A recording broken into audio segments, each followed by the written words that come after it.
সবশেষ সমন্বয়ে দেশের বাজারে বাড়ানো হয়েছে স্বর্ণের দাম। সিদ্ধান্ত অনুযায়ী আজ মূল্যবান এই ধাতু বিক্রি হতে যাচ্ছে নতুন দামে। সর্বশেষ গত সোমবার সকালে দেওয়া এক বিজ্ঞপ্তিতে স্বর্ণের দাম বাড়িয়েছে বাংলাদেশ জুয়েলার্স অ্যাসোসিয়েশন। সেদিন ভরিতে মূল্যবান এই ধাতুটির দাম ২,২১৬ টাকা বাড়ানো হয়েছে।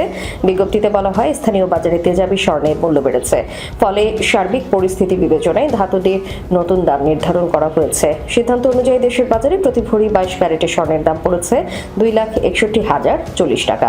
এছাড়া ২১ ক্যারেটের প্রতি ভরি ২,৪৯,১৪৩ টাকা, ১৮ ক্যারেটের প্রতি ভরি ২,১৩,৫৬৮ টাকা এবং সনাতন পদ্ধতির প্রতি ভরি স্বর্ণ ১,৭৪,৭৮৫ টাকার বেচা কেনা হচ্ছে। বিজ্ঞপ্তিতে বাজস আরও জানায়, স্বর্ণের বিক্রয় মূল্যের সঙ্গে আবশ্যিকভাবে সরকার নির্ধারিত ৫% ভ্যাট ও বাজস নির্ধারিত ন্যূনতম মজুরি ৬০% যুক্ত করতে হবে। তবে গহনার ডিজাইন ও মানভেদে মজুরির তারতম্য হতে পারে। চলতি বছর এখন পর্যন্ত দেশের বাজারে ২৮ বার সমন্বয় করা হয়েছে স্বর্ণের দাম, যেখানে দাম ১৮ দফা বাড়ানো হয়েছে, কমানো হয়েছে ১০ দফা।